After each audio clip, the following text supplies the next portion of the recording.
হজরত মুহাম্মদ সাল্লাল্লাহু আলাইহি সাল্লাম কত সালে জন্মগ্রহণ করেন? 570 খ্রিস্টাব্দে। তার পিতার নাম কি ছিল? আব্দুল্লাহ। তার মাতার নাম কি ছিল? আমিনা।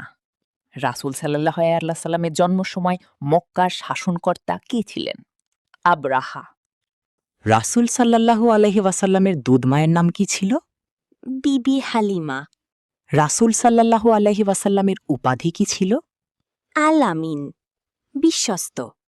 রাসূল সাল্লাল্লাহু আলাইহি ওয়াসাল্লাম কত বছর বয়সে নবুয়ত লাভ করেন? 40 বছর। প্রথম ওহী কোন গুহায় নাজিল হয়েছিল? হেরা গুহায়। প্রথম ওহীর প্রথম শব্দ কোনটি ছিল? ইকরা, পড়ুন। মহিলাদের মধ্যে প্রথম কে ইসলাম গ্রহণ করেন?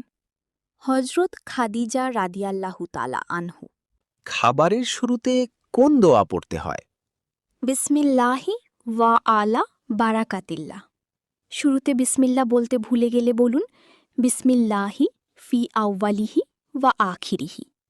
খাবার শেষ করার পর কোন দোয়া পড়তে হয়?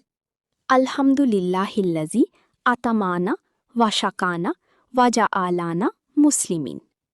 অর্থ, সকল প্রশংসা আল্লাহর, যিনি আমাদের আহার করালেন, পান করালেন এবং মুসলিম হিসাবে সৃষ্টি করেছেন।